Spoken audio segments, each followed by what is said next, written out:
Good morning बेटा। Good morning sir. पहचानते होंगे मुझे अच्छे से?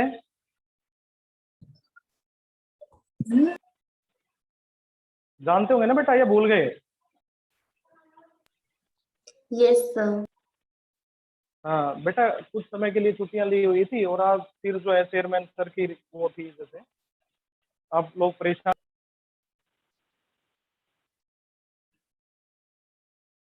बेटा बोर्ड दिख रहा है सभी को?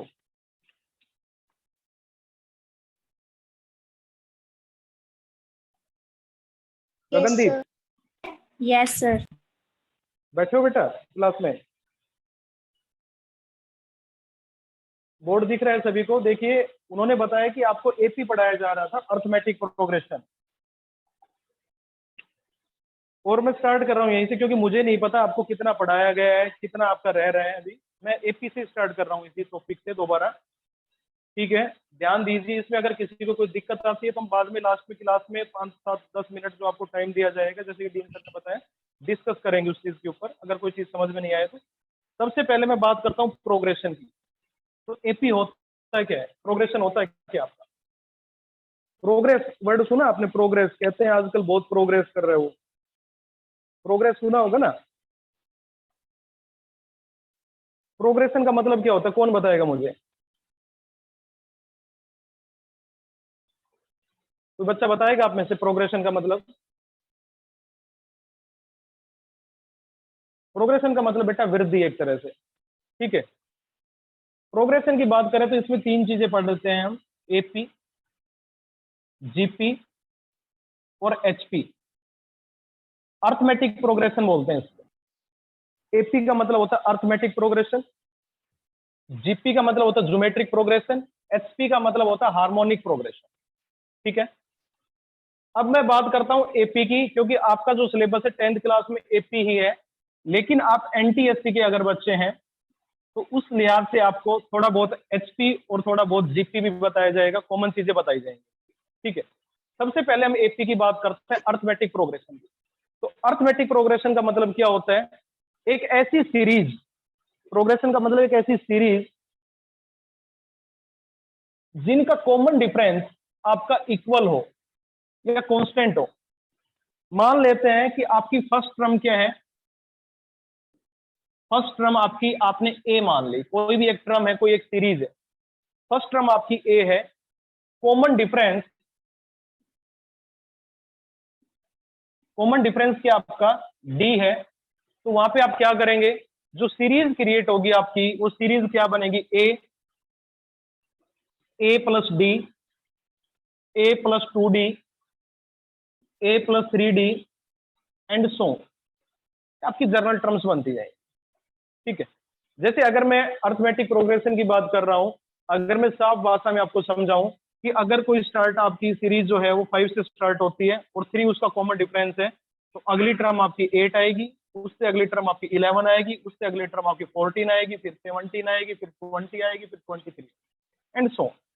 ये आपकी सीरीज बन जाएगी, जो जिसको आप एपी बोलेंगे। एपी क्यों बोलेंगे? क्योंकि सर मैंने कहा कि बोर्ड इनका कंप्लीट नहीं दिख रहा है। एक्सक्यूज बात मी नहीं सर। दिख रहा बेटा, एक मिनट, हाँ मैं एडजस्ट कर देता हूँ एक बार।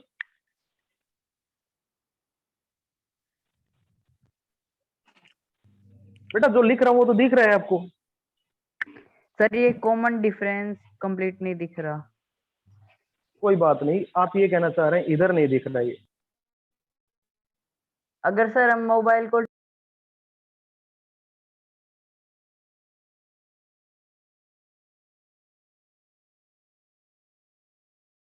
मैंने क्या कहा यहाँ पे कि अगर एक कॉमन डिफरेंस आपका डी है, 5 आपकी फर्स्ट टर्म है, तो यहाँ पे आपको दिख रहा है, इस टर्म को आप बोलेंगे A1 जो आपकी फर्स्ट टर्म है, इस टर्म को आप बोलेंगे A2, इस टर्म को बोलेंगे A3, A4, A5, A6, A7 and so. अब देखिए डी क्या होता है आपका, कॉमन डिफरेंस क्या होता है कि अगर मैं A2 में से A1 को माइनस करूं, दूसरी टर्म में से पहली टर्म को माइनस करूं, या मैं ये कह दूं कि तीसरी टर्म में से दूसरी टर्म को माइनस करूं, A3 माइनस A2 करूं, या मैं A4 माइनस A3 करूं, या फिर A5 माइनस A4 करूं, तो हर केस में जो डिफरेंस आएगा वो कांस्टेंट आना चाहिए, बराबर आना चाहिए। जैसे मैंने 8 माइनस 5 किया, या मैंने 11 माइनस 8 किया, या मैंने 14 माइनस 11 किया, या मैंने 17 माइनस 14। तो आप देखेंगे, ध्यान दीजिए, 8 में से 5 जाएगा 3 बचेगा, 11 में से 8 जाएगा 3 बचेगा, 14 में से 11 जाएंगे 3 बचेगा, 17 में से 14 जाएगा 3 बचेगा। हर केस में आपको दिख रहा है कि कॉमन डिफरेंस जो है वो कांस्टेंट आ रहा है। क्या आ रहा है आपका? कांस्टेंट आ रहा है, बराबर आ रहा है। अगर ये कॉमन डिफरेंस आपका कांस्टेंट है तो मैं कह सकता हूं बेटा ये जो मेरी सीरीज थी 5, 8, 11, 14, 17, 20, 23, ये सीरीज आपकी एसी में अर्थमेटिक प्रोग्रेशन में, ये आपकी वापस भी हो सकती है, डिक्रीजिंग भी हो सकती है। डिक्रीजिंग का मतलब क्या है कि इस वे में भी हो सकती है कि आपकी पहले बड़ी टर्म हो, फिर इस तरह से आपका कॉमन डिफरेंस नेगेटिव में भी आ सकता है, जैसे -3, क्योंकि डिक्रीजिंग होगी तो आपका क्या आएगा? माइनस में आएगा। जैसे अगर ये सीरीज में ऐसे लिख देता कि 23, 20, 17, 14, 11, 8 और 5, तो भी ये सीरीज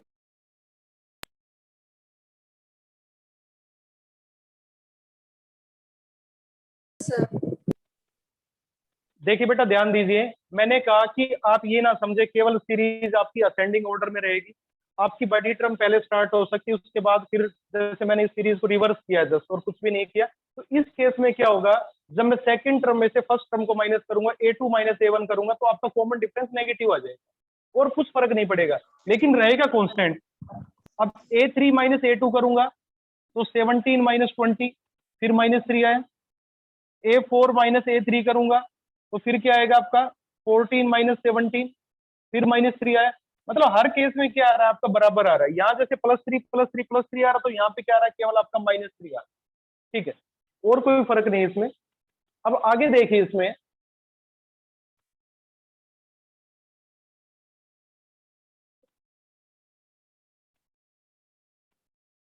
जैसे मैंने जर्नल टर्म लिखी थी इस पे बेटा, तो जर्नल टर्म के लिए मैंने क्या कहा था कि ए से डिनोट करता हूं मैं फर्स्ट टर्म, ए से डिनोट करता हूं मैं फर्स्ट टर्म को, A1 को लिखता हूं ए, और इसके अंदर क्योंकि डिफरेंस की बात ही नहीं आती तो मैं 0D लिख देता हूं। A2 क्या बनेगा आपका? A plus D, A plus D, क्योंकि सीरीज क्या थी आपकी? जनरल फॉर्म थी A plus D, A plus 2D, A plus 3D, A plus 4D and so on, इस तरह से लिखा मैंने। अब मैं क्या कह रहा हूं कि अगर A3 लिखता हूं तो A प्लस 2D, A4 लिखता हूं तो क्या है आपका? A plus 3D। तो आप एक बात देखिए, यहाँ पे ध्यान दीजिए, जब मेरी पहली टर्म थी तो D का कोफिशिएंट क्या था? 0 था, मतलब 1 में से 1 माइनस किया मैंने। जब सेकंड टर्म है मेरी तो D का कोफिशिएंट क्या है? यहाँ पे 1 है, मतलब इससे एक कम। थर्ड टर्म है तो इससे एक कम, 2 आ गए यहाँ पे। 4 है तो यहाँ क्या आ गया? 3 आ गया। अब मैं क्या कह रहा हूँ कि अगर मैं nth टर्म लेना चाहता, कि अगर nth टर्म क्या होगी, an अगर मैं लेना चाहता, तो ये क्या होता आपका? A plus n minus 1 into D, A plus n minus 1 into D. क्यों किया मैंने n माइनस 1? देखो, A की जगह A आ गया, कॉमन डिफरेंस D की जगह D आ गया, यहाँ पे n था तो n माइनस 1, यहाँ 4 था तो 3 आ रहा था, एक कम होके आ रहा था, तो n है तो एक कम होके आएगा, तो n माइनस 1 आएगा बेटा यहाँ पे। तो ये क्या बना आपका? A plus n minus 1 into D बनता है, और इसको आप क्या कहते हैं? लास्ट टर्म कहते हैं, nth term of AP, nth term of an AP। किसी AP की nth टर्म है an, जिसको डिनोट करता हूं A plus n minus 1 into D. अब देखिए, अगर कोई सीरीज आपके पास है, जैसे मैंने लिखा 5, 15, 20, 25 एंड सो ऑन, ये आपका AP है, क्योंकि आपको दिख रहा है कि कॉमन डिफरेंस बराबर है। 15 में से 5 माइनस करोगे 10, सॉरी 10 आएगा यहाँ पे। 15 में से 10 माइनस करोगे 5 आया, 20 में से 15 माइनस किया 5 आया, 25 में से 20 माइनस किया 5 आया। तो आपकी सीरीज किसमें? AP में। ये आपकी फर्स्ट टर्म है A1 है, ये आपकी सेकंड टर्म A2, ये A3, ये A4। अगर मैं कहूं कि इस सीरीज की मुझे 25वीं टर्म बताइए, फाइंड A25, A25। तो अब देखिए, A25 फाइंड आउट करने के लिए अगर मुझे nth टर्म फाइंड आउट करनी है, nth टर्म का मतलब क्या हुआ कि n की वैल्यू क्या आ गई? अब 25 n की वैल्यू क्या आ गई? यहाँ पे 25 आ गई, क्योंकि an का जनरल फॉर्मूला मैं आपको बता चुका हूँ, A plus n minus 1 into D.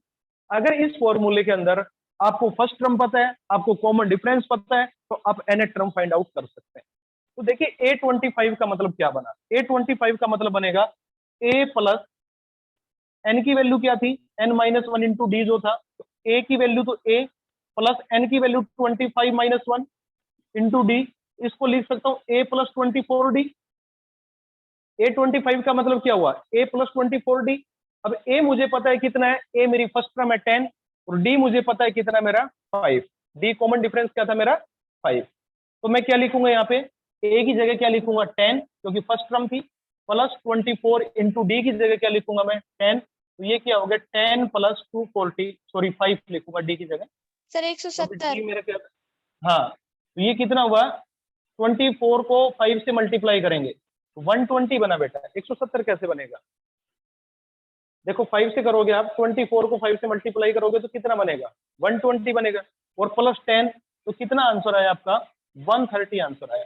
अगर मैं बात कर रहा हूं कि आपको इसकी 25th टर्म निकालनी थी तो 25th टर्म कितनी आ गई आपकी 130 आ गई।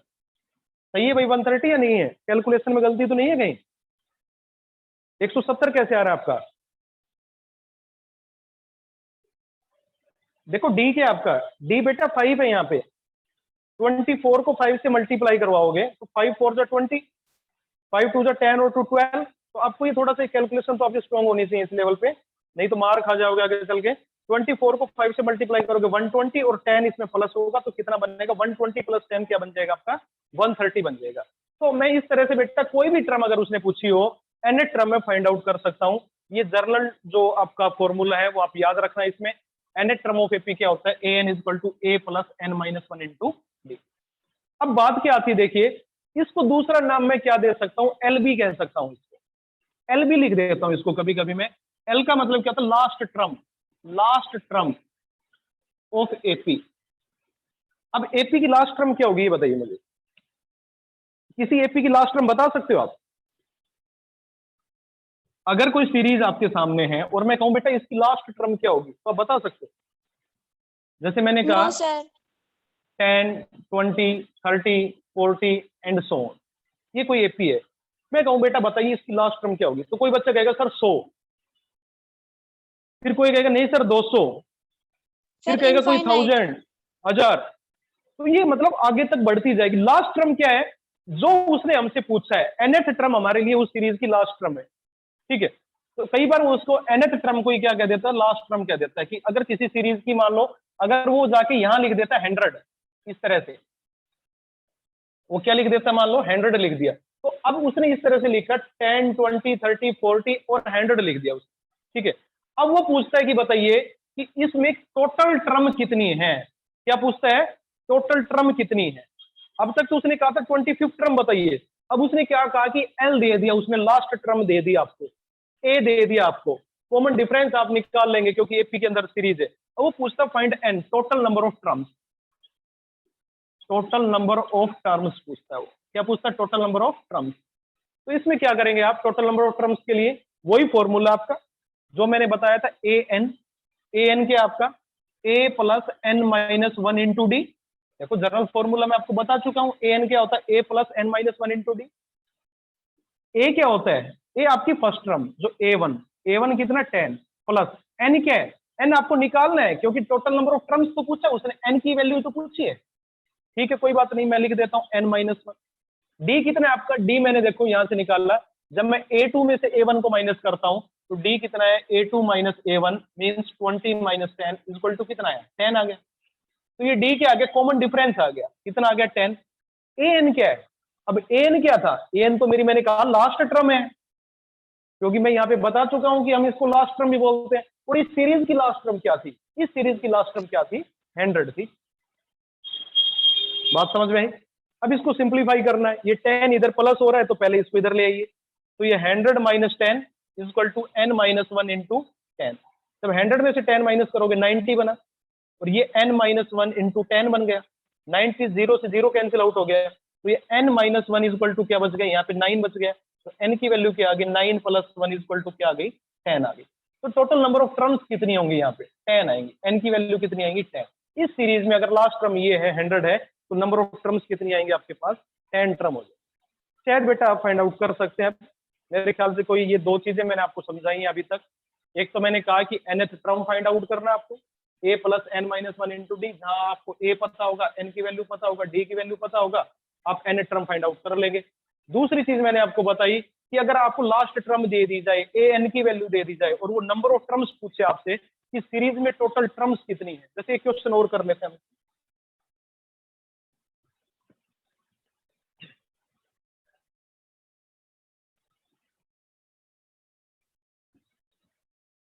कितने बच्चे ऐसे हैं बेटा जो एपी से डरते हैं?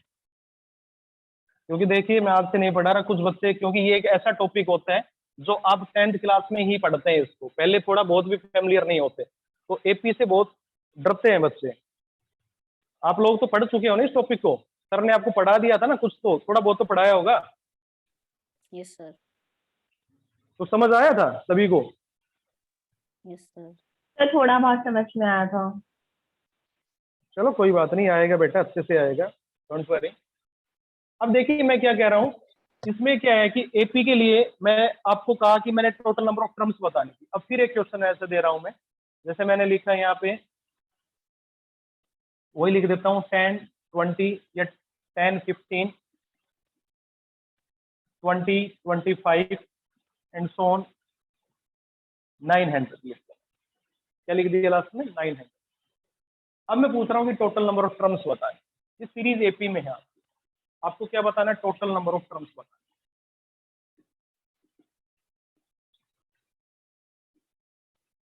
देखिए सबसे पहले आपको क्या पता है? आपको पता है A N, general formula for nth term. बताएगा बेटा कौन? कौन बताएगा मुझे बताइए? गगनदीप। Yes sir. मुझे बताइए बेटा, आज सुबह आपसे ही बात हुई थी ना, आप ही डर रहे थे कुछ। आज सुबह गगनदीप मेरे से फोन करता, कहता सर आप फिर आ गए हमारे पास, फिर पीटोगे हमें। तो मैंने इससे कहा कि बेटा ऐसा कुछ नहीं है, पीटने वाला कोई सिस्टम नहीं है, अभी आपको जरूरत थी इसलिए आपको ये क्लास से पढ़ाना पड़ रहा है बीच में, ऐसा कुछ नहीं है, मैं पीटता थोड़ी था बेटा पहले आपको।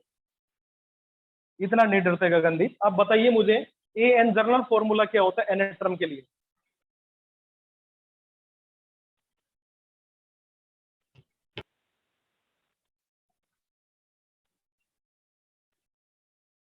अभी बताया मैंने, ए एन के लिए journal form A into n minus class 1 में into बेटा? t. कौन बोल रहे हैं?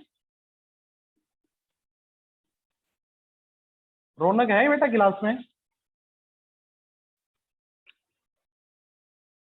चलो कोई बात नहीं, देखिए ये जनरल फॉर्मूला बताया मैंने, A N is equal to A plus N minus one into D.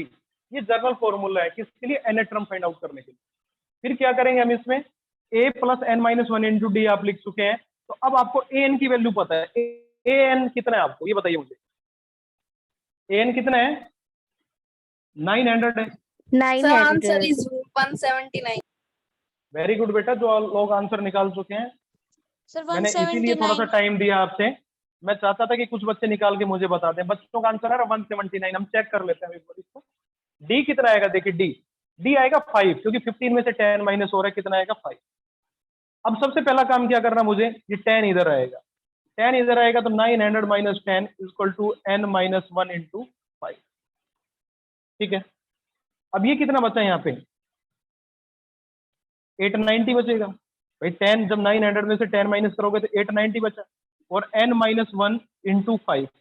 5 से आप इसको डिवाइड करेंगे, 5 1 जा 5, 8 में से 5 गए 3, 5 7 जा 35, 4 बच गया, 5 8 जा 4, 178 पे कट रहा है ये 5 से बेटा। तो n माइनस 1 इक्वल टू कितना है? 178, और n की वैल्यू कितनी आ गई? 178 plus 1 equal to 179। Very good बेटा, जिनका आंसर 179 था, बहुत अच्छा कर रहे हो, स्टार्टिंग सही है आपकी, समझ पा रहे हो आप चीजों को। अब देखिए दो चीजें मैं आपको बता चुका हूं, अब तीसरी चीज आती है इसमें। जब एपी की बात करते हैं, आपको मिडल टर्म फाइंड आउट करनी होती है। क्या करनी होती है? मिडल टर्म फाइंड आउट करनी होती है, किसी भी एपी की मिडल टर्म।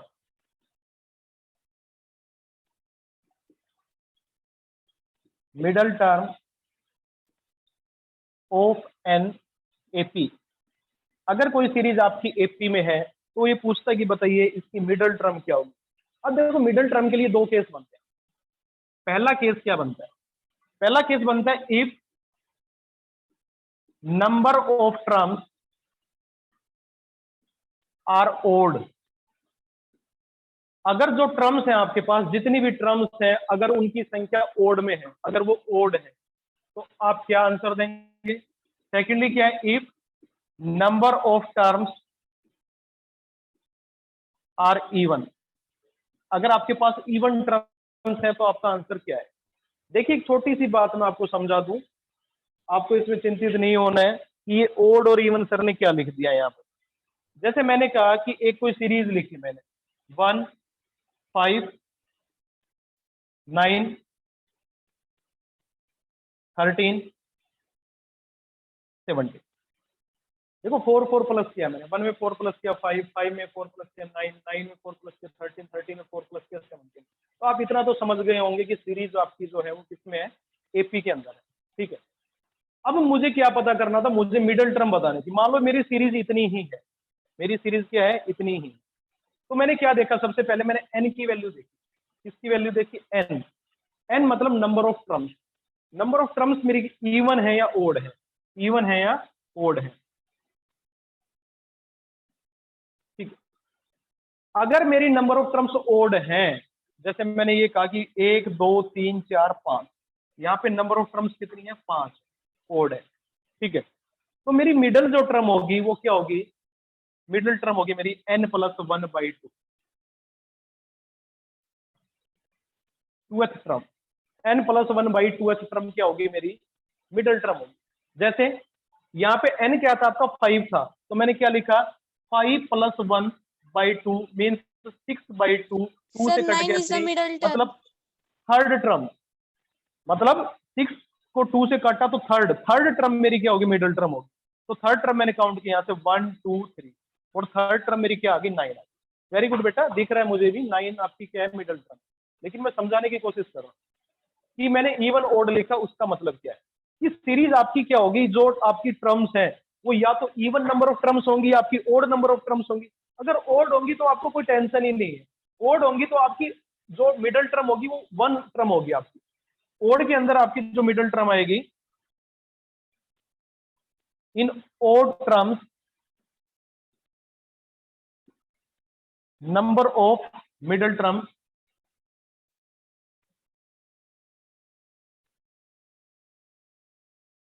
इज 1। अगर आपकी नंबर ऑफ टर्म्स क्या है? ओड है। अगर ओड है तो आपकी मिडल टर्म जो बनेगी ना, वो केवल एक मात्र टर्म बनेगी, और वो क्या बन जाएगी? आपकी 9। यहाँ पे इस केस एक ही टर्म बनेगी। लेकिन अगर आपके क्या है? इवन नंबर ऑफ टर्म्स है, जैसे मान लो एक और लिख देते हैं आगे। अब आपको दिख रहा होगा कि 2 मिडल टर्म है इसमें, एक तो 9 और एक 13, क्योंकि 2 ये यहां से छोड़ दो और 2 यहां से छोड़ दो, ये दोनों मिडल टर्म।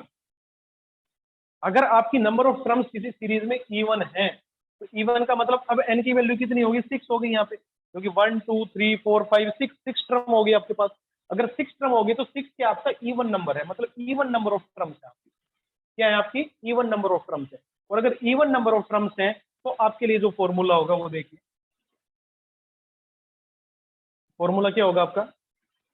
एक तो होगा n/2, क्या होगा? n/2, और दूसरा क्या होगा? n/2 plus 1th term. ध्यान देना इस चीज पर। इवन टर्म का मतलब क्या हुआ कि अगर आपकी 6 टर्म थी तो n की वैल्यू 6 रखेंगे, 6/2, 2 से काट दिया 3, मतलब एक तो आपकी थर्ड टर्म बने। ठीक है, और दूसरी आपकी कि n/2 प्लस 1, मतलब 6/2 प्लस 1 मीन्स 2 से कट गया 3, 3 प्लस 1 फोर्थ टर्म। तो थर्ड और फोर्थ टर्म आपकी क्या होंगी? मिडिल टर्म होगी। थर्ड टर्म क्या होगी? देखिए, फर्स्ट सेकंड थर्ड, ये फोर्थ, ये थर्ड टर्म होगी 9, और फोर्थ टर्म क्या होगी? आपकी 13। तो ये क्या होगी? आपकी मिडिल टर्म होगी। ये चीज शायद आपको समझ में आ गई होगी बेटा। मेरे ख्याल से किसी बच्चे को कोई दिक्कत नहीं होनी चाहिए यहाँ तक। Yes, sir. अगर किसी भी बच्चे को कोई दिक्कत है तो मुझे बताइए। समझ आ रहा है? मैंने एक छोटा सा Yes, sir. एग्जांपल लेके समझाने की कोशिश की है। आप इस चीज में कंफ्यूज मत हो जाना। यहाँ पे जो मैंने लिखा n प्लस 1/2, ये कंप्लीट के बाई 2 है, और यहाँ मैंने लिखा n/2। पहले n को 2 से डिवाइड करेंगे और फिर प्लस 1 करेंगे। कुछ बच्चे इन दोनों चीजों को सेम समझ जाते हैं। n प्लस 1/2 ये और मैंने लिखा n/2 + 1, ये दोनों डिफरेंट चीज है। ये आपका मैंने ओड टर्म के लिए लिखा है, ये मैंने आपका n/2, और ये सेकेंडली ये मैंने आपके दोनों इवन नंबर ऑफ टर्म्स के लिए लिखे, इवन नंबर ऑफ टर्म्स के लिए लिखे। Any doubt? अब एक एग्जांपल कर लेते हैं इसके ऊपर, कोई भी एक टर्म लिखता हूं मैं यहाँ पे।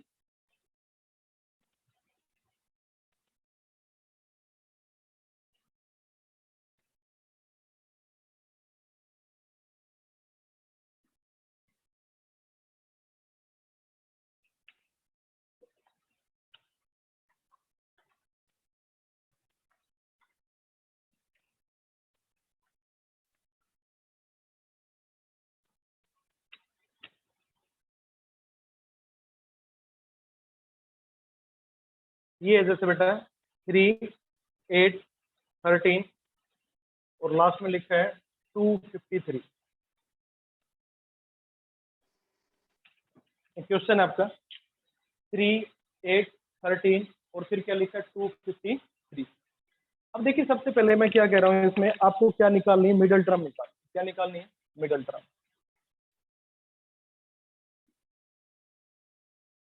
आप कैसे करेंगे? अब इस क्वेश्चन से आपके सारे क्वेश्चन सोल्व होंगे जो अब तक पढ़ाया है मैंने, ठीक है। आपको nth टर्म भी निकालनी आएगी, आपको मिडल टर्म भी आएगी, सारी चीजें आएंगी। आपको पहले क्या पता होना चाहिए, मैंने क्या कहा था, मिडल टर्म निकालने के लिए पहले n पता होना चाहिए, नंबर ऑफ टर्म। क्या पता होना चाहिए? n। अब आप कहेंगे सर n तो मुझे पता ही नहीं। आपने जो लिखा वो तो एक ऐसी सीरीज लिखी जिसमें n है ही नहीं। तो मैं ये पूछता हूँ बेटा इसमें क्या दिया है, क्या है इसमें? आप कहेंगे सर a है, इसमें a कितना है? 3 है। फिर आप कहेंगे सर d भी पता है मुझे, d कितना है? क्योंकि मुझे पता है a2 - a1, मुझे पता है 8 - 3 = 5। ठीक है। फिर मैं पूछ रहा हूँ बेटा और क्या पता है आपको? अब आप कहोगे सर मुझे l पता है, Sir, लास्ट टर्म 26th पता है मुझे। term is middle term. Very good बेटा। आप क्या कह रहे हैं? सर मुझे लास्ट टर्म पता है। क्या नाम बेटा आपका, जिन्होंने आंसर दिया है?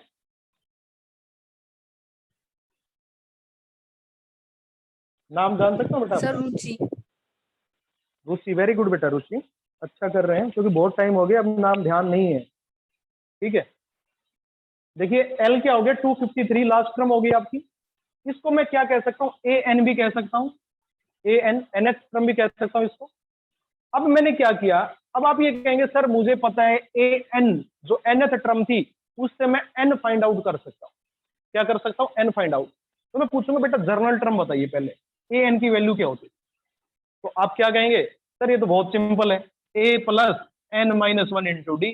ये तो पहले स्टार्टिंग ही यहीं से की थी हमने, यहीं से की थी ना स्टार्टिंग, nth टर्म निकालने से कि सर nth टर्म क्या होती है आपकी? a + n - 1 × d होता है। सर इसमें क्या है? कुछ भी तो नहीं है। ठीक है, बहुत अच्छी बात है। अब आपको an की वैल्यू पता है, an क्या है आपका? 253 है। मैं कहूंगा बस कुछ नहीं करना आपको, वैल्यू पुट कर दो इसमें। a की वैल्यू पता है आपको 3 Sir, है, n की वैल्यू n 51 आएगी। हाँ जो भी आएगी। n मुझे नहीं पता था, n - 1। d कितना है मेरा? d यहां से मैंने निकाला 5। अब ये 3 माइनस होगा इधर आके, 250 बन जाएगा, 253 - 3। और इधर क्या बना? n - 1 × 5 बना। ये क्या बन गया? 250 बना। और ये क्या बन गया आपका? n - 1 × 5। अगर मैं 5 से डिवाइड कर दूं दोनों तरफ, या ये 5 इधर आके डिवाइड करवाएगा, ये डिवाइड करवाएगा तो 5 5 जा 25, 50 पे कट गया।